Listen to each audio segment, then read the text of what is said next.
Hello दोस्तों, मैं खुशी आप सभी दोस्तों का स्वागत करती हूँ अपने यूट्यूब चैनल के एजुकेशन पर। एमसीक्यू का आज ये 21वां वीडियो है। इससे पहले 20 वीडियो इसी चैनल पर अपलोड किया जा चुका है। आई होप आप लोगों ने उसे देख लिया होगा।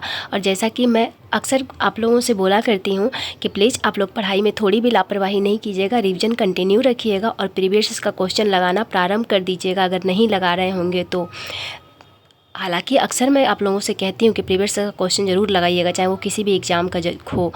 अब स्पेशली बीपीएससी का क्वेश्चन प्रीवियस लगाना स्टार्ट कर दीजिए, ठीक है। हालांकि देखा जाए तो किसी भी स्टेट पीसीएस का क्वेश्चन लगभग एक ही जैसा होता है, ठीक है। तो इसलिए आप लोग स्टेट पीसीएस का ही क्वेश्चन प्रीवियस का लगाना प्रारंभ कर दीजिए, क्योंकि बीपीएससी का एग्ज़ाम अब ज़्यादा टाइम बचा नहीं है।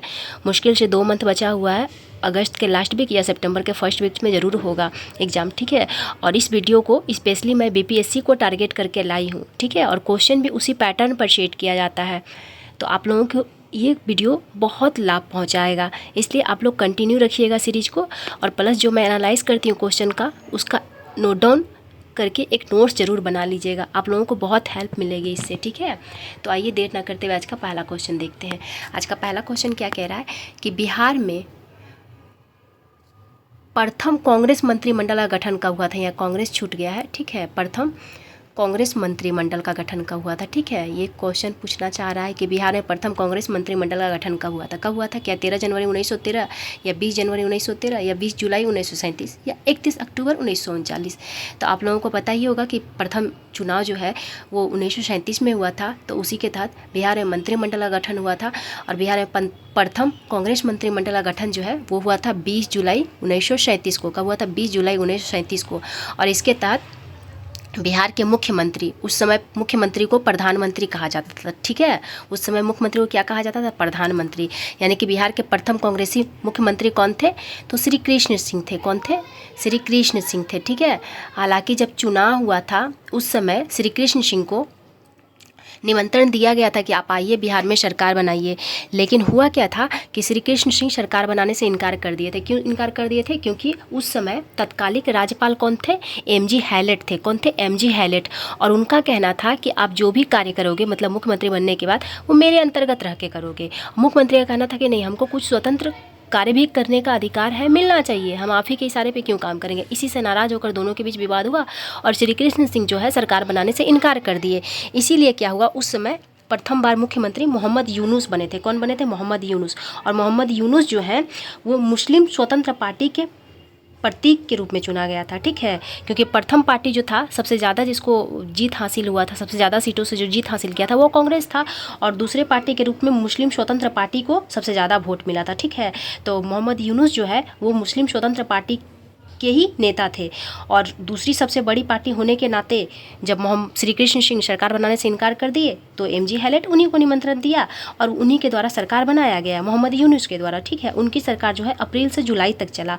और 20 उनके त्यागपत्र देने के बाद 20 जुलाई को श्री कृष्ण सिंह के द्वारा कांग्रेस मंत्रिमंडल का गठन किया गया, जिसका मुख्यमंत्री कौन बने? तो श्री कृष्ण सिंह बने, ठीक है। इस नाते देखा जाए तो बिहार के प्रथम कांग्रेसी मुख्यमंत्री कौन थे? श्री कृष्ण सिंह थे, ठीक है। तो क्वेश्चन के प्रारूप से आंसर तय होगा कि आप लोगों से वो क्या ही पूछना चाह रहा है। इसीलिए मैं विस्तार पूर्वक आप लोगों को बता दी ताकि किसी प्रकार से क्वेश्चन घुमा के भी आप लोग से पूछे तो आप लोग आंसर देने में सक्षम हो, ठीक है। अगर 20 जनवरी 1913 की बात की जाए तो उस दिन क्या हुआ था? इस दिन जो है प्रथम विधान परिषद का गठन। आपसे पूछा जाएगा कि बिहार विधान परिषद की पहली बैठक कब हुई थी। इवन ये क्वेश्चन बीपीएससी में पूछा भी जा चुका है कि बिहार विधान परिषद की पहली बैठक कब हुई थी। तो बिहार विधान परिषद की पहली बैठक जो है वो हुई थी 20 जनवरी 1913 को। कब हुई थी? 20 जनवरी 1913 को बिहार विधान परिषद की पहली बैठक हुई थी, ठीक है। 31 अक्टूबर 1939 को क्या हुआ था? तो 31 अक्टूबर 1939 को क्या हुआ था कि द्वितीय विश्व युद्ध में इंग्लैंड सरकार के द्वारा भारत को युद्धों में शामिल कर लिया गया था, जिस कारण से सरकार, कांग्रेसी सरकार जिस राज्य में बना था वो नाराज होकर त्यागपत्र दे दिए थे, ठीक है। क्या किए थे? त्यागपत्र दे दिए थे। तो कब त्यागपत्र दे दिया गया था कांग्रेसी सरकार के द्वारा? तो 31 अक्टूबर 1939 को दे दिया गया था, ठीक है। आपसे एक क्वेश्चन पूछा जाएगा कि कांग्रेसी सरकार जो है कुल कितने दिन चला था? तो कुल 28 माह चला था। कितने दिन चला था? 28 माह चला था, क्योंकि आप 1937 में सरकार बना था कांग्रेस का और 31 अक्टूबर 1939 को उन्होंने त्याग पत्र दिया था। कुल मिला के 28 माह कांग्रेस का सरकार चला था, ठीक है। और त्याग पत्र क्यों दिया गया था? क्योंकि उन लोगों से बिना पूछे द्वितीय विश्व युद्ध में शामिल कर लिया गया था भारत को, जिससे नाराज होकर उन्होंने त्याग पत्र दे दिया था, ठीक है। आइए नेक्स्ट क्वेश्चन देखते हैं। हाँ, एक क्वेश्चन और पूछा जाता है कि इनके त्याग पत्र देने के बाद मुक्ति दिवस के रूप में किसने मनाया था? तो इनके त्याग पत्र देने के बाद 22 दिसंबर 1939 को मोहम्मद जिन्ना ने मुक्ति दिवस के रूप में मनाया था। क्या मनाया था? मुक्ति दिवस के रूप में मनाया था। 22 दिसंबर 1939 को मोहम्मद जिन्ना ने किस लिए मनाया था? क्योंकि कांग्रेस ने त्याग पत्र दे दिया था, इसीलिए, ठीक है। आइए नेक्स्ट क्वेश्चन देखते हैं। नेक्स्ट क्वेश्चन क्या कह रहा है? नेक्स्ट क्वेश्चन कह रहा है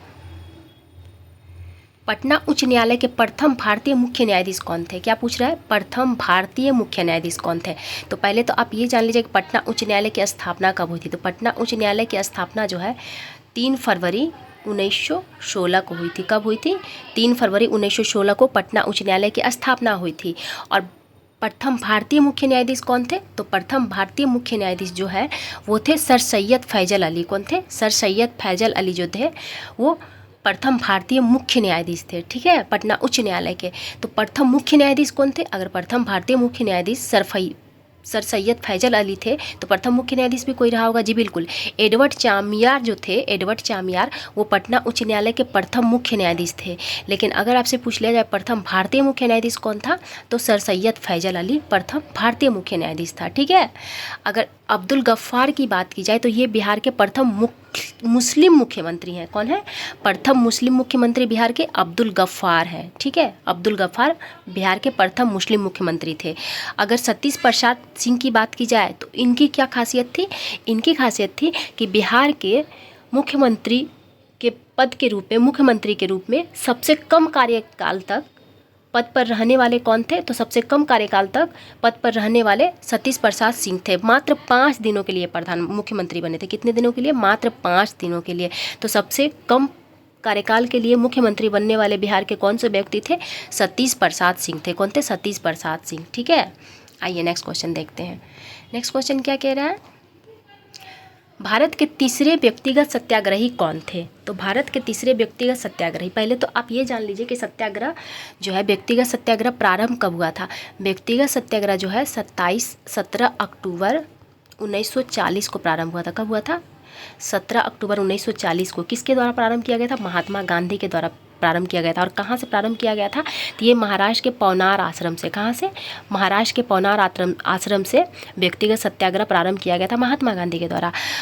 और इसमें क्या पूछा है? तीसरे व्यक्तिगत सत्याग्रही। तो तीसरे व्यक्तिगत सत्याग्रही ब्रह्मदत्त थे। कौन थे? ब्रह्मदत्त थे। ये क्वेश्चन भी बीपीएससी में पूछा जा चुका है कि भारत के तीसरे व्यक्तिगत सत्याग्रही कौन थे? तो ब्रह्मदत्त थे तीसरे व्यक्तिगत सत्याग्रही। तो प्रथम सत्याग्रही के रूप में महात्मा गांधी के द्वारा किसको चुना गया था? आचार्य विनोबा भावे को। किसे? आचार्य विनोबा भावे जो है वो प्रथम सत्याग्रही थे, ठीक है, प्रथम व्यक्तिगत सत्याग्रही। दूसरे व्यक्तिगत सत्याग्रही वो जवाहरलाल नेहरू थे। कौन थे? ये प्रथम थे, ये दूसरे थे, ठीक है, और तीसरे ब्रह्मदत्त थे। और सरोजिनी नायडू जो थी ये चौथी व्यक्तिगत सत्याग्रही कौन थी? चौथी व्यक्तिगत सत्याग्रही कौन थी? सरोजिनी नायडू थी, ठीक है। और प्रथम आचार्य विनोबा भावे, दूसरा जवाहरलाल नेहरू, तीसरा ब्रह्मदत्त। अगर आपसे पूछा जाए कि सत्याग्रही क्या था, व्यक्तिगत सत्याग्रही क्या था, तो एक्चुअली ये लोग जो है आयोजन करते थे, अपने सभा का आयोजन करते थे।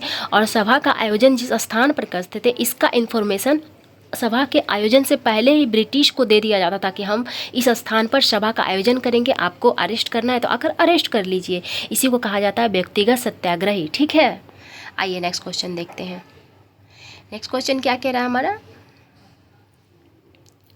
नेक्स्ट क्वेश्चन कह रहा है भारत की आज़ादी के समय भारतीय राष्ट्रीय कांग्रेस के अध्यक्ष कौन थे? तो भारत की आज़ादी के समय भारतीय राष्ट्रीय कांग्रेस के अध्यक्ष कौन थे? मौलाना अबुल कलाम आज़ाद, जे.बी. कृपलानी या पट्टाभी सीतारामैया या जवाहरलाल नेहरू? तो उस समय अध्यक्ष थे जे.बी. कृपलानी। कौन थे? जे.बी. कृपलानी जो है भारत की आज़ादी के समय भारतीय राष्ट्रीय कांग्रेस के अध्यक्ष थे, ठीक है। मौलाना अबुल कलाम आज़ाद की बात की जाए तो भारतीय राष्ट्रीय कांग्रेस के सबसे लंबा कार्यकाल तक अध्यक्ष पद पर बने रहने वाले व्यक्ति कौन थे? मौलाना अबुल कलाम आज़ाद। इनके नाम 2 चीज़ जुड़ी है, इनके नाम से दो प्रसिद्धि जुड़ी है। एक तो ये भारतीय राष्ट्रीय कांग्रेस के सबसे लंबा कार्यकाल तक अध्यक्ष पद पर बने रहे थे, और सबसे कम उम्र के भारतीय राष्ट्रीय कांग्रेस के अध्यक्ष बनने वाले व्यक्ति कौन थे? तो सबसे कम उम्र के भारतीय राष्ट्रीय कांग्रेस के अध्यक्ष बनने वाले व्यक्ति भी मौलाना अबुल कलाम आज़ाद थे, जो 1923 वाले दिल्ली अधिवेशन की अध्यक्षता किए थे, ठीक है। और 1940 से 44 शायद 46 तक, ठीक है, 44, 45, 46 तक अध्यक्ष पद पर मौलाना अबुल कलाम आज़ाद ही रहे थे। इसीलिए सबसे लंबा कार्यकाल तक अध्यक्ष पद पर बने रहने वाले भी मौलाना अबुल कलाम आज़ाद थे, और सबसे कम उम्र के अध्यक्ष बनने वाले भी मौलाना अबुल कलाम आज़ाद थे, ठीक है। जवाहरलाल नेहरू की बात की जाए तो लाहौर अधिवेशन, जब भारत की पूर्ण स्वतंत्रता का लक्ष्य रखा गया था, 1929 के अधिवेशन में। कब रखा गया था? 1929 वाले अधिवेशन, जो अधिवेशन लाहौर में हुआ था रावी नदी के किनारे, उस अधिवेशन की अध्यक्षता किसके द्वारा किया गया था? तो उस अधिवेशन की अध्यक्षता जवाहरलाल नेहरू के द्वारा किया गया था, ठीक है। और भारतीय राष्ट्रीय कांग्रेस की प्रथम गांव में हुआ अधिवेशन, जो कहाँ हुआ था? फैजपुर में हुआ था। फैजपुर बंगाल में पड़ता है, ठीक है, वर्तमान बंगाल में। फैजपुर में हुआ था अधिवेशन। भारतीय राष्ट्रीय कांग्रेस का प्रथम ग्रामीण एरिया में अधिवेशन हुआ था, ठीक है। उस अधिवेशन की अध्यक्षता किसके द्वारा किया गया था? तो उस अधिवेशन की अध्यक्षता भी जवाहरलाल नेहरू के द्वारा किया गया था। किसके द्वारा किया गया था? जवाहरलाल नेहरू के द्वारा किया गया था, ठीक है। आइए नेक्स्ट क्वेश्चन देखते हैं। नेक्स्ट क्वेश्चन क्या है? एक क्वेश्चन और जान लीजिए। देखिए, उसमें तो पूछा था भारतीय राष्ट्रीय कांग्रेस के अध्यक्ष कौन थे। एक क्वेश्चन और पूछा जाता है कि भारत की आज़ादी के समय, ठीक है, भारत की आज़ादी के समय ब्रिटेन के प्रधानमंत्री कौन थे? तो क्लीमेंट एटली थे। कौन थे? क्लीमेंट एटली, जो लेबर पार्टी से थे। कौन पार्टी से थे? लेबर पार्टी से थे। क्लीमेंट एटली उस समय ब्रिटेन के प्रधानमंत्री थे, ठीक है।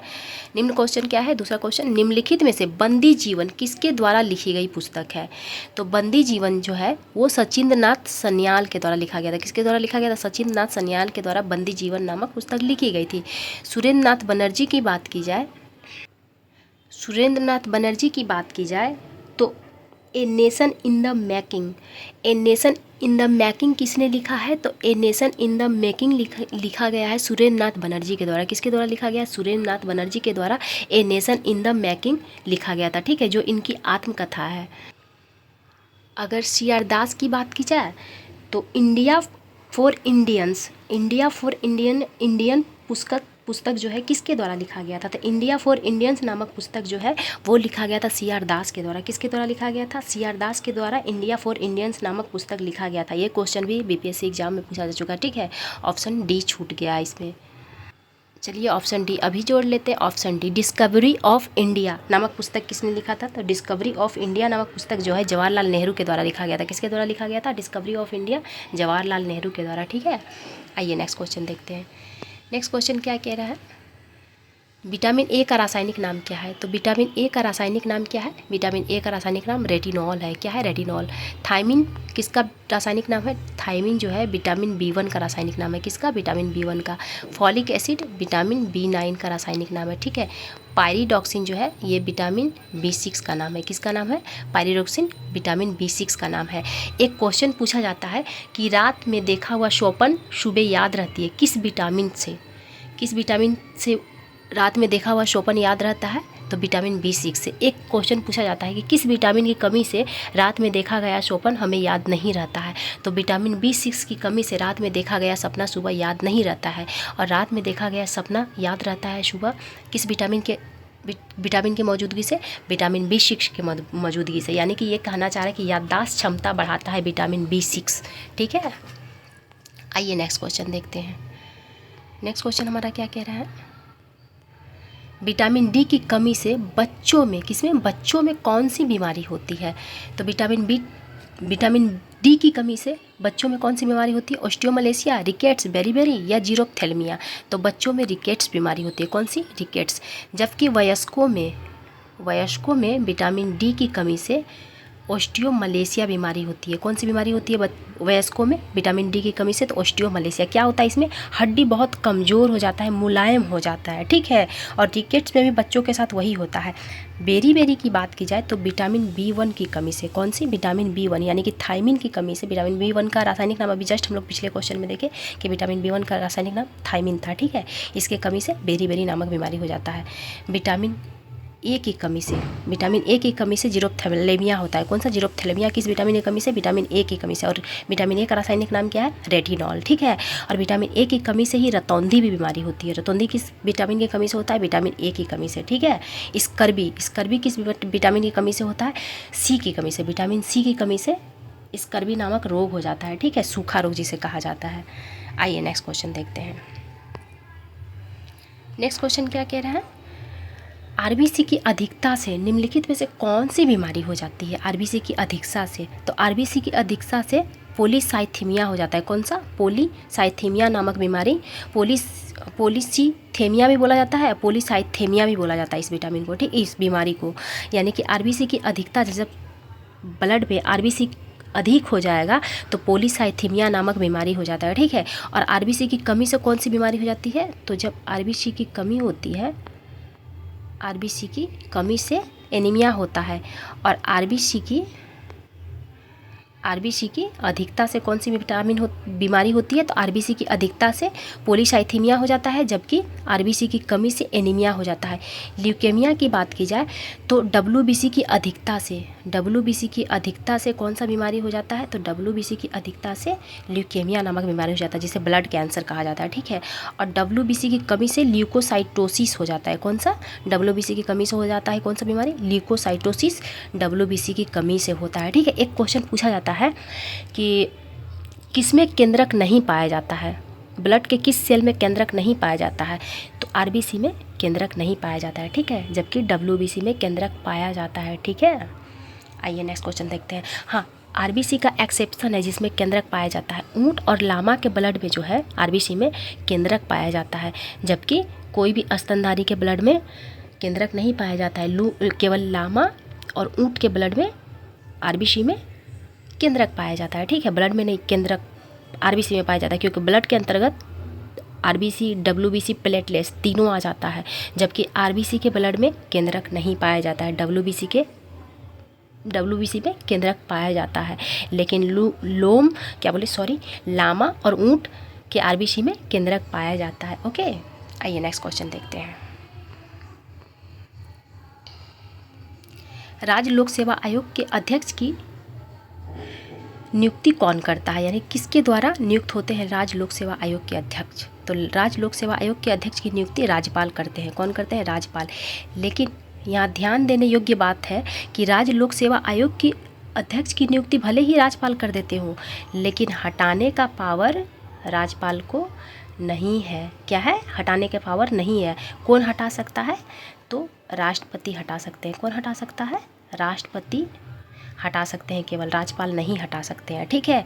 इनकी नियुक्ति संबंधी प्रावधान किस अनुच्छेद में दिया गया है? तो अनुच्छेद 316 में दिया गया है। किस अनुच्छेद में? अनुच्छेद 316 में दिया गया है, ठीक है।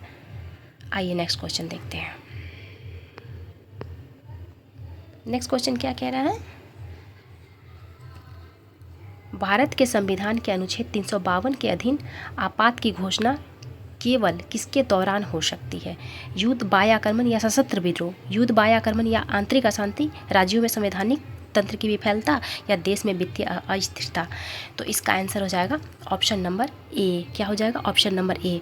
एक्चुअली क्या होता है, सन 1975 में आंतरिक अशांति का हवाला देते हुए प्रधानमंत्री इंदिरा गांधी के द्वारा राष्ट्रीय आपातकाल लगाया गया था, लेकिन 44वां संविधान संशोधन 1978 के द्वारा आंतरिक अशांति शब्द के स्थान पर सशस्त्र विद्रोह शब्द रखा गया। क्या रखा गया? सशस्त्र विद्रोह। यानी कि आप आंतरिक अशांति का हवाला देकर वर्तमान में राष्ट्रीय आपातकाल नहीं लगा सकते हैं, इसलिए इसका आंसर क्या हो जाएगा? आंसर हो जाएगा इसका ए नंबर, ठीक है। अगर आपातकाल की बात की जाए तो आपातकाल कुल 3 प्रकार के होते हैं। कितने प्रकार के? 3 प्रकार के। कौन कौन से? एक तो राष्ट्रीय आपातकाल हो गया, जो ऊपर लिखा गया है 352। एक हो जाएगा राष्ट्रपति शासन 356। एक हो जाएगा वित्तीय आपातकाल 360, ठीक है। राष्ट्रीय आपातकाल और राष्ट्रपति शासन का प्रावधान वाइमर के जर्मनी के वाइमर संविधान से लिया गया है, जबकि वित्तीय आपातकाल का प्रावधान अमेरिका के संविधान से लिया गया है। कहाँ के संविधान से? अमेरिका के संविधान से। अभी तक राष्ट्रीय आपातकाल कुल कितनी बार लगाया जा चुका है? तो अभी तक राष्ट्रीय आपातकाल कुल 3 बार लगाया जा चुका है। कितनी बार? 3 बार लगाया जा चुका है, ठीक है। जबकि राष्ट्रपति शासन पहली बार कब लगाया गया था? राष्ट्रपति शासन पहली बार राष्ट्रपति शासन 1951 में पंजाब में लगाया गया था। उस समय पेप्सू के नाम से जाना जाता था, ठीक है, पंजाब में। एक क्वेश्चन और पूछा जाता है कि कौन सा स्टेट है, यानी कि कौन सा राज्य है अभी तक जहाँ एक बार भी अभी तक राष्ट्रपति शासन नहीं लगाया गया है। तो तेलंगाना और छत्तीसगढ़ 2 ऐसे मात्र राज्य हैं जिसमें अभी तक राष्ट्रपति शासन एक बार भी नहीं लगाया गया है, ठीक है। कौन कौन से 2 स्टेट है? तेलंगाना और छत्तीसगढ़ 2 मात्र ऐसे राज्य हैं जहां एक बार भी अभी तक राष्ट्रपति शासन नहीं लगाया गया। और सर्वप्रथम राष्ट्रपति शासन कहां लगा था? पंजाब में। कब लगा था? 1951 में। उस समय पंजाब को पेप्सू के नाम से जाना जाता था, ठीक है। आइए नेक्स्ट क्वेश्चन देखते हैं। नेक्स्ट क्वेश्चन क्या कह रहा है हमारा? भारत की संसद के बारे में निम्नलिखित में से क्या सही नहीं है? लोकसभा में मनोनीत सदस्य होते हैं, राज्यसभा को भंग नहीं किया जा सकता है, राष्ट्रपति लोकसभा और राज्यसभा से संसद बनती है, राज्यसभा के कुछ सदस्य राष्ट्रपति द्वारा मनोनीत होते हैं। ये क्या पूछ रहा है? सही नहीं है। क्या है? सही नहीं है। इस पे ध्यान देना बहुत ज़रूरी है, क्योंकि सही है और सही नहीं है इस छोटू सा वर्ड के लिए क्वेश्चन गलत हो जाता है। तो इसमें पूछ रहा है सही नहीं है, इसका आंसर हो जाएगा ऑप्शन ए। क्या हो जाएगा? ऑप्शन ए आंसर हो जाएगा, क्योंकि लोकसभा में मनोनीत सदस्य नहीं होते हैं, केवल राज्यसभा में राष्ट्रपति के द्वारा सदस्यों का मनोनयन किया जाता है। 12 सदस्यों का। कितने सदस्यों का? 12 सदस्यों का। और ये जो बोल रहा है कि राज्यसभा कभी भंग नहीं हो सकता, तो बिल्कुल सही बोल रहा है, राज्यसभा कभी भंग नहीं हो सकता, ठीक है। राज्यसभा कभी भंग नहीं हो सकता। राष्ट्रपति, लोकसभा और राज्यसभा मिलकर संसद का निर्माण होता है। संसद के निर्माण का प्रावधान किस अनुच्छेद में दिया गया? अनुच्छेद 69 में। किसमें? 79 में दिया गया है कि संसद का 3 अंग होता है। कौन कौन सा? राज्यसभा, लोकसभा और राष्ट्रपति। और सदन कितना होता है? तो 2 सदन होता है। कौन कौन सा? राज्यसभा, लोकसभा। राज्यसभा को उच्च सदन कहा जाता है और लोकसभा को निम्न सदन कहा जाता है, ठीक है। और राज्यसभा के गठन का प्रावधान किस अनुच्छेद में किया गया है? तो अनुच्छेद 80 में। किस अनुच्छेद में किया गया है? अनुच्छेद 80 में। जबकि लोकसभा के गठन का प्रावधान अनुच्छेद 81 में किया गया है। किस में किया गया? अनुच्छेद 81 में किया गया है, ठीक है। आइए नेक्स्ट क्वेश्चन देखते हैं। जब राष्ट्रीय आपातकाल की उद्घोषणा की गई हो तो सभी मौलिक अधिकारों के परिवर्तन के लिए न्यायालय जाने का अधिकार निलंबित हो जाता है। इसका अपवाद कौन सा अनुच्छेद है? क्वेश्चन तो आप पढ़ लिए कि इसका अपवाद कौन सा है, किसको छोड़कर राष्ट्रीय आपातकाल के समय सभी अनुच्छेद को निलंबित कर दिया जाता है? तो अनुच्छेद 20 और 21 को छोड़कर। इसका प्रावधान किस संविधान संशोधन के तहत किया गया था कि अनुच्छेद 20 और 21 को छोड़कर ही सारे मौलिक अधिकार का निलंबन हो सकता है? तो इसका प्रावधान 44वां संविधान संशोधन 1978 के द्वारा किया गया था। 44वां संविधान संशोधन 1978 के द्वारा यह प्रावधान किया गया था कि अनुच्छेद 20 और 21 को छोड़कर सभी मौलिक अधिकारों को निलंबित कर दिया जाएगा राष्ट्रीय आपातकाल के समय, ठीक है। अगर आपसे बात की जाए कि जब राष्ट्रीय आपातकाल लगता है तो कौन सा अनुच्छेद जो है स्वतः निलंबित हो जाता है, तो अनुच्छेद 19 जो है अनुच्छेद 358 के तहत, ठीक है, अनुच्छेद 358 के तहत अनुच्छेद 19 स्वतः निलंबित हो जाता है राष्ट्रीय आपातकाल के समय, ठीक है। जबकि राष्ट्रपति चाहे तो अनुच्छेद 20 और 21 को छोड़कर अन्य अनुच्छेद को भी निलंबित कर सकते हैं अनुच्छेद 359 के तहत। ध्यान देने योग्य बात है कि राष्ट्रीय आपातकाल के समय अनुच्छेद 19 स्वतः निलंबित हो जाते हैं, लेकिन अनुच्छेद 20 और 21 को छोड़कर सारे मौलिक अधिकार को निलंबित कर सकते हैं राष्ट्रपति अगर चाहें तो अनुच्छेद 359 के तहत, और अनुच्छेद 19 स्वतः निलंबित हो जाता है अनुच्छेद 358 के तहत, ठीक है। आइए नेक्स्ट क्वेश्चन देखते हैं। नेक्स्ट क्वेश्चन क्या है? संविधान सभा में वयस्क मताधिकार को 15 वर्षों के लिए स्थगित करने की बात किसने की थी? क्या राजेंद्र प्रसाद और जवाहरलाल नेहरू, मौलाना अबुल कलाम आज़ाद, सच्चिदानंद सिन्हा, जेपी कृपलानी? तो ये किया गया था मौलाना अबुल कलाम आज़ाद के द्वारा। मौलाना अबुल कलाम आज़ाद का कहना था कि संविधान सभा में वयस्क मताधिकार को 15 वर्षों के लिए स्थगित कर दिया जाए, यानी कि 15 वर्ष के बाद ही वयस्क मताधिकार के आधार पर लोगों को मतदान करने का अधिकार दिया जाए। तब तक लोग समझने लगेंगे कि उनका मताधिकार का वैल्यू क्या है। लेकिन इस बात का विरोध किए थे, कौन विरोध किए थे? इस बात का विरोध किए थे जवाहरलाल नेहरू और डॉक्टर राजेंद्र प्रसाद। मौलाना अबुल कलाम आज़ाद की बात से सहमत नहीं थे, ठीक है। सच्चिदानंद सिन्हा की बात की जाए तो संविधान सभा के प्रथम प्रोटेम स्पीकर कौन थे? तो संविधान सभा के प्रथम प्रोटेम स्पीकर सच्चिदानंद सिन्हा थे। और अस्थायी अध्यक्ष कौन थे? तो सच्चिदानंद सिन्हा थे। और संविधान सभा के प्रथम निर्वाचित अध्यक्ष कौन थे? तो डॉक्टर राजेंद्र प्रसाद थे। ठीक है, JB कृपलानी के कहने पर ही सच्चिदानंद सिन्हा को संविधान सभा का प्रथम अस्थायी अध्यक्ष चुना गया था। ठीक है, और वरिष्ठ सदस्य होने के नाते संविधान सभा का अध्यक्ष चुना जाएगा सच्चिदानंद सिन्हा को। ये प्रावधान कहाँ से लिया गया था वरिष्ठ सदस्य वाला? तो ये लिया गया था फ्रांस से, प्रावधान लिया गया था। कहाँ के संविधान से? फ्रांस के संविधान से ये प्रावधान लिया गया था। ठीक है, प्रोटेम स्पीकर वाला प्रावधान भी फ्रांस के संविधान से लिया गया है। आइए नेक्स्ट क्वेश्चन देखते हैं। सैयद वंश के बारे में जानकारी का एकमात्र महत्वपूर्ण स्रोत है। कौन सा स्रोत है? तो वो स्रोत है तारीख़ मुबारक शाही। तारीख़ मुबारक शाही से सैयद वंश के बारे में जानकारी मिलता है। ठीक है, तारीख़ मुबारक शाही जो है ये किसके द्वारा लिखा गया है? तारीख़ मुबारक शाही याहिया बिन सरहिंदी के द्वारा लिखा गया था। किसके द्वारा लिखा गया था? याहिया बिन अहमद सरहिंदी के द्वारा लिखा गया था। ठीक है, अहमद सरहिंदी के द्वारा लिखा गया था। कौन सा पुस्तक? तारीख़ मुबारक शाही, जिसमें सैयद वंश के बारे में जानकारी मिलती है। और ये एकमात्र महत्वपूर्ण स्रोत है। एकमात्र स्रोत बोलिए, एकमात्र महत्वपूर्ण स्रोत बोलिए। ठीक है, तबकाते नासरी की बात की जाए, तबकाते नासरी किसके द्वारा लिखा गया? तबकाते नासरी मिनहाज ए सिराज के द्वारा लिखा गया। किसके द्वारा लिखा गया? मिनहाज ए सिराज के द्वारा तबकाते नासरी लिखा गया है। ठीक है, किताबुल हिंद की बात की जाए तो किताबुल हिंद जो है अल बरूनी के द्वारा लिखा गया है। किसके द्वारा लिखा गया? अल बरूनी के द्वारा। पद्मावत किसके द्वारा लिखा गया है? पद्मावत लिखा गया है मलिक मोहम्मद जायसी के द्वारा। किसके द्वारा लिखा गया है? मलिक मोहम्मद जायसी के द्वारा पद्मावत लिखा गया है। ठीक है, और पद्मावत किसके शासनकाल में लिखा गया था? तो शेर शाह सूरी के शासनकाल में लिखा गया था। ठीक है, शेर शाह सूरी के शासनकाल में पद्मावत को लिखा गया था। ये क्वेश्चन भी किसी एग्जाम में पूछा जा चुका है कि पद्मावत की रचना किसके शासनकाल में हुआ था? तो शेर शाह सूरी के शासनकाल में हुआ था। जबकि इसमें अलाउद्दीन के चित्तौड़ अभियान का जिक्र किया गया है, क्योंकि पद्मावत कौन थी? पद्मावत जो है वो चित्तौड़ के राजा रतन सिंह की वाइफ थी। कौन थी? चित्तौड़ के राजा रतन सिंह की वाइफ, जिसको पाना चाह रहा था अलाउद्दीन खिलजी, इसीलिए चित्तौड़ पर आक्रमण किया था।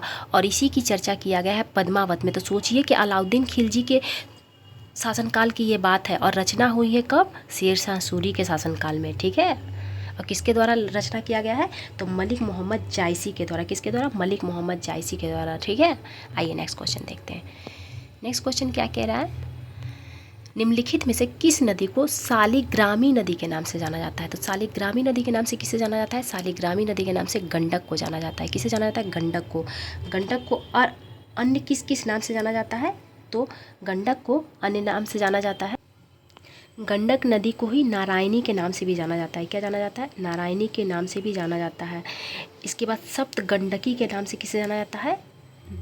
गंडक नदी को ही जाना जाता है। सदा नीरा के नाम से किसे जाना जाता है? तो सदा नीरा के नाम से भी गंडक नदी को ही जाना जाता है। सदा नीरा के नाम से इसलिए जाना जाता है क्योंकि इसमें सालों भर पानी रहता है। ठीक है, और सालिग्रामी के नाम से इसलिए जाना जाता है क्योंकि इसमें सालिग्राम नाम का पत्थर पाया जाता है, इसीलिए गंडक नदी को सालिग्रामी नदी के नाम से भी जाना जाता है। और गंडक नदी जो है ये नेपाल से निकलती है। कहाँ से निकलती है? नेपाल से निकलती है। ठीक है, कोशी नदी भी नेपाल से निकलती है। कहाँ से निकलती है? नेपाल से निकलती है। जबकि सोन नदी अमरकंटक से निकलती है। कहाँ से निकलती है? अमरकंटक से निकलती है। ठीक है, अमरकंटक मध्य प्रदेश से निकलती है। गंगा नदी उत्तराखंड गंगोत्री ग्लेशियर से निकलती है। कहाँ से निकलती है? गंगोत्री ग्लेशियर से निकलती है। हालांकि देखा जाए तो गंगा नदी गंगोत्री ग्लेशियर से निकलती है, क्योंकि गंगा नदी का निर्माण जो है वो अलकनंदा और भागीरथी के मिलने से हुआ है। जब अलकनंदा और भागीरथी देवप्रयाग में मिलती है तो गंगा नदी बनती है। क्या बनती है? गंगा नदी के नाम से आगे बहती है। लेकिन जनरली जब पूछा जाता है गंगा नदी कहाँ से निकलती है तो गंगोत्री ग्लेशियर से ही हो जाता है। ठीक है, तो आप लोग क्वेश्चन के अकॉर्डिंग इसका आंसर दीजिएगा। अगर आपसे पूछेगा किस दो नदियों के संगम से गंगा नदी का निर्माण होता है, तो भागीरथी और अलकनंदा कहाँ मिलती है अगर पूछा जाएगा आपसे, तो देवप्रयाग में मिलती है। कहाँ मिलती है? देवप्रयाग में मिलती है। ठीक है, आइए नेक्स्ट क्वेश्चन देखते हैं। पोंग बांध किस नदी पर स्थित है? तो पोंग बांध ब्यास नदी पर स्थित है। किस नदी पर स्थित है? ब्यास नदी पर। रावी नदी पर थीन बांध स्थित है। कौन सा बांध? थीन बांध रावी नदी पर स्थित है। कावेरी नदी की बात की जाए तो कावेरी नदी पर कौन सी बांध स्थित है? कावेरी नदी पर आपका हो जाएगा कृष्ण राजा सागर बांध। कृष्ण राजा सागर बांध किस नदी पर स्थित है? तो कृष्ण राजा सागर बांध कावेरी नदी पर स्थित है, कर्नाटक में। मैटूर बांध मैटूर बांध किस नदी पर स्थित है? तो मैटूर बांध भी कावेरी नदी पर स्थित है, तमिलनाडु में, ठीक है। कृष्णा नदी की बात की जाए तो कृष्णा नदी पर अलमाटी बांध स्थित है। कौन सा? अलमाटी बांध। किस राज्य में? कर्नाटक में स्थित है। और किस नदी पर? कृष्णा नदी पर, ठीक है। नागार्जुन सागर किस नदी पर स्थित है? तो नागार्जुन सागर बांध कृष्णा नदी पर स्थित है, ठीक है। श्रीशैलम किस नदी पर स्थित है? श्रीशैलम बांध कृष्णा नदी पर स्थित है। कहाँ स्थित है? आंध्र प्रदेश में। एक वो है धोम बांध, एक क्या है? धोम बांध किस नदी पर स्थित है? कृष्णा नदी पर स्थित है, ठीक है। आइए नेक्स्ट क्वेश्चन देखते हैं। नेक्स्ट क्वेश्चन क्या कह रहा है? अंतरिम सरकार में निम्नलिखित में से शिक्षा मंत्री कौन थे? अंतरिम सरकार में निम्नलिखित में से शिक्षा मंत्री कौन थे? तो शिक्षा मंत्री सी राजगोपालाचारी थे। कौन थे? सी राजगोपालाचारी थे, ठीक है। अगर अंतरिम सरकार की बात की जाए तो अंतरिम सरकार की घोषणा कब हुई थी? अंतरिम सरकार के गठन की घोषणा जो है वो हुई थी 24 अगस्त 1946 को हुई थी। कब हुई थी अंतरिम सरकार की घोषणा? 24 अगस्त 1946 को हुई थी अंतरिम सरकार का घोषणा, ठीक है। एक मिनट। घोषणा गठन कब हुआ था? आपसे पूछा जाएगा अंतरिम सरकार का गठन कब हुआ था? तो गठन हुआ था 2 सितंबर 1946 को, ठीक है। 2 सितंबर 1946 को गठन हुआ था, जबकि घोषणा 24 अगस्त 1946 को ही हो गया था। और इसी अंतरिम सरकार में शिक्षा मंत्री या शिक्षा विभाग सी राजगोपालाचारी के अंतर्गत था और इसका अध्यक्ष सी राजगोपालाचारी थे, ठीक है। आपसे पूछा जाएगा कि अंतरिम सरकार के अध्यक्ष कौन थे? तो लॉर्ड वेवेल थे। कौन थे? लॉर्ड वेवेल थे। जबकि अंतरिम सरकार के उपाध्यक्ष कौन थे? तो जवाहरलाल नेहरू थे, ठीक है। तो जैसे कि शिक्षा विभाग सी राजगोपालाचारी के अंतर्गत था, उसी प्रकार से राजेंद्र प्रसाद के अंतर्गत राजेंद्र प्रसाद को कौन सा विभाग दिया गया था अंतरिम सरकार में? तो राजेंद्र प्रसाद को जो है संचालन समिति का अध्यक्ष बनाया गया था। किसका? संचालन समिति का अध्यक्ष, संचालन नहीं, खाद्य एवं कृषि। कौन सा? खाद्य एवं कृषि विभाग किसे दिया गया था? डॉक्टर राजेंद्र प्रसाद को। किसे दिया गया था? डॉक्टर राजेंद्र प्रसाद को। जगजीवन राम श्रम मंत्री थे। कौन थे? श्रम मंत्री कौन थे? जगजीवन राम थे।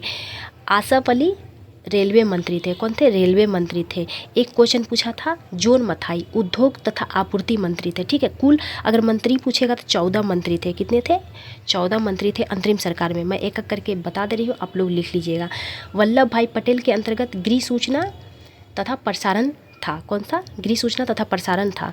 बलदेव सिंह के अंतर्गत रक्षा था। क्या था? रक्षा था। जोन मथाई उद्योग तथा आपूर्ति था इनके अंतर्गत। सी राजगोपालाचारी के अंतर्गत शिक्षा था और CH भाभा के अंतर्गत कार्य खान एवं बंदरगाह था, ठीक है। जबकि राजेंद्र प्रसाद के अंतर्गत जस्ट मैं बताई खाद्य एवं कृषि था। क्या था? खाद्य एवं कृषि था। खाद्य एवं कृषि विभाग के मंत्री कौन थे? राजेंद्र प्रसाद, ठीक है। और रेलवे के मंत्री कौन थे? आसफ अली। जबकि जगजीवन राम श्रम मंत्री थे। कौन थे? श्रम मंत्री थे। वित्त मंत्रालय किसके अंतर्गत था? लियाकत अली के अंतर्गत। किसके अंतर्गत था? लियाकत अली के अंतर्गत। वाणिज्य मंत्रालय किसके अंतर्गत था? आई चुंदरीगढ़ के अंतर्गत। संचार मंत्रालय किसके अंतर्गत था? अब्दुल रवनस्तार के अंतर्गत, ठीक है। और विधि मंत्री कौन थे? जोगेंद्र नाथ मंडल। स्वास्थ्य मंत्री कौन थे? गजनफर अली। कौन थे? गजनफर अली खां थे, ठीक है। और जवाहरलाल नेहरू जो है कार्यकारी परिषद के उपाध्यक्ष और विदेश मामले तथा राष्ट्रमंडल के मंत्री थे, ठीक है। और अध्यक्ष तो मैं जस्ट बताई लॉर्ड वेवेल थे। कौन थे? लॉर्ड वेवेल थे, ठीक है। आइए नेक्स्ट क्वेश्चन देखते हैं।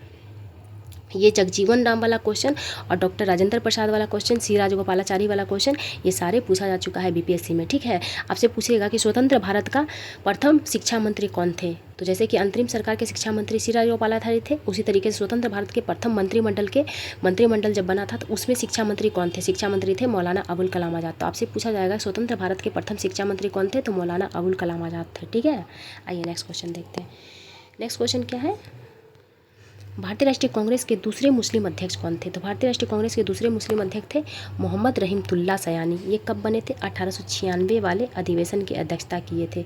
ये अधिवेशन कहाँ हुआ था? ये अधिवेशन हुआ था कोलकाता में। कहाँ हुआ था? कोलकाता में ये अधिवेशन हुआ था। इसकी अध्यक्षता किए थे मोहम्मद रहमतुल्लाह सयानी और ये प्रथम अध्यक्ष हैं। कौन थे? भारतीय राष्ट्रीय कांग्रेस के प्रथम अध्यक्ष बदरुद्दीन तैयब जी थे, जबकि दूसरे मुस्लिम अध्यक्ष रहमतुल्लाह सयानी थे। 1896 में कोलकाता अधिवेशन की अध्यक्षता किए थे और इसी अधिवेशन में सर्वप्रथम वंदे मातरम गाया गया था रविन्द्रनाथ टैगोर के द्वारा, ठीक है। आपसे पूछा जाएगा कि भारतीय राष्ट्रीय कांग्रेस की स्थापना कब हुई थी? तो भारतीय राष्ट्रीय कांग्रेस की स्थापना 28 दिसंबर 1885 को हुई थी। कब हुई थी? 28 दिसंबर 1885 को। किसके द्वारा भारतीय राष्ट्रीय कांग्रेस की स्थापना की गई थी? एओ ह्यूम के द्वारा। किसके द्वारा? एओ ह्यूम के द्वारा। और भारतीय राष्ट्रीय कांग्रेस के प्रथम अध्यक्ष कौन थे? WC बनर्जी। अगर आपसे पूछा जाएगा प्रथम बंगाली अध्यक्ष कौन थे, तब भी WC बनर्जी हो जाएगा और भारतीय राष्ट्रीय कांग्रेस के प्रथम अध्यक्ष WC बनर्जी हो जाएगा, ठीक है। जबकि प्रथम मुस्लिम अध्यक्ष बदरुद्दीन तैयब जी, प्रथम अंग्रेज अध्यक्ष कौन थे? जॉर्ज यूल थे। प्रथम पारसी अध्यक्ष कौन थे? वल्लभ भाई, सॉरी क्या नाम है इनका, हाँ दादा भाई नौरोजी थे। कौन थे? दादा भाई नौरोजी प्रथम पारसी अध्यक्ष थे भारतीय राष्ट्रीय कांग्रेस के, ठीक है। भारतीय राष्ट्रीय कांग्रेस के प्रथम महिला अध्यक्ष एनी बेसेंट। प्रथम भारतीय महिला अध्यक्ष कौन थी? तो वो थी सरोजिनी नायडू। एनी बेसेंट कब किस वाले अधिवेशन की अध्यक्षता की? तो भारतीय राष्ट्रीय कांग्रेस की प्रथम महिला अध्यक्ष तो एनी बेसेंट थी। वो 1917 में जब अधिवेशन हुआ था कोलकाता में, उस अधिवेशन की अध्यक्षता की थी एनी बेसेंट। जबकि भारतीय राष्ट्रीय कांग्रेस की प्रथम भारतीय महिला अध्यक्ष बनी थी सरोजिनी नायडू, और वो किस अधिवेशन की अध्यक्षता की थी? 1925 वाले कानपुर अधिवेशन की अध्यक्षता की थी। कब अध्यक्षता की थी? 1925 वाले कानपुर अधिवेशन की अध्यक्षता की थी, ठीक है। जब अब महात्मा गांधी की बात की जाए तो वो कांग्रेस के एकमात्र अधिवेशन की अध्यक्षता किए थे, 1924 वाले अधिवेशन की अध्यक्षता किए थे। 1924 का अधिवेशन कहाँ हुआ था? बेलगांव में हुआ था। उस अधिवेशन की अध्यक्षता महात्मा गांधी के द्वारा किया गया था, ठीक है। आइए नेक्स्ट क्वेश्चन देखते हैं। इंडियन एसोसिएशन की स्थापना निम्न में से किसके द्वारा किया गया था? इंडियन एसोसिएशन की स्थापना जो है, क्या सुरेंद्र नाथ बनर्जी के द्वारा किया गया था, आनंद मोहन बोस के द्वारा किया गया था, या इन दोनों के द्वारा किया गया था, या इनमें से कोई नहीं? तो इसका आंसर हो जाएगा ऑप्शन नंबर सी, यानी कि सुरेंद्र नाथ बनर्जी और आनंद मोहन बोस के द्वारा इंडियन एसोसिएशन की स्थापना की गई थी, ठीक है। और कब की गई थी स्थापना? तो स्थापना जो है वो किया गया था 1876 में। कब किया गया था? 1876 में इंडियन एसोसिएशन की स्थापना किया गया था सुरेंद्र नाथ बनर्जी और आनंद मोहन बोस के द्वारा किया गया था, ठीक है। इसके बाद कौन सा क्वेश्चन है? क्वेश्चन की संख्या यहीं समाप्त होता है, ठीक है। आज का क्वेश्चन भी एग्जाम के पॉइंट ऑफ व्यू से बहुत ही इंपॉर्टेंट था। आई होप आप लोगों को बहुत अच्छा लगेगा आज का सेशन भी। और मैं ऐसा आशा करती हूँ कि आप लोग प्रीवियस इसका क्वेश्चन लगा रहे होंगे जब वीडियो देखने के बाद, तो आप लोगों का क्वेश्चन चुटकियों में सॉल्व हो जा रहा होगा और आप लोगों को बहुत मज़ा आ रहा होगा। इसी तरीके से सीरीज़ को कंटिन्यू रखिएगा। आप लोग देखिएगा जब BPSC एग्जामिनेशन हॉल में बैठिएगा उस टाइम ऐसा लगेगा कि हर क्वेश्चन तो मेरा पढ़ा हुआ ही है। मैं ऐसा आशा करती हूँ कि ऐसा ही हो। और अभी तक जितने एग्ज़ाम हुए हैं, जब से मैं वीडियो को प्रारंभ की हूँ तब से लगभग क्वेश्चन इसी वीडियो से आते ही आते हैं। और अगर आप लोग चाहेंगे तो मैं करेंट अफेयर वाला भी सीरीज़ स्टार्ट कर दूँगी। तो आप लोग कमेंट बॉक्स में बताइए क्या करेंट अफेयर का सीरीज़ स्टार्ट कर दूँ। अगर आप लोग बोलेंगे तो मैं स्टार्ट कर दूँगी, ठीक है।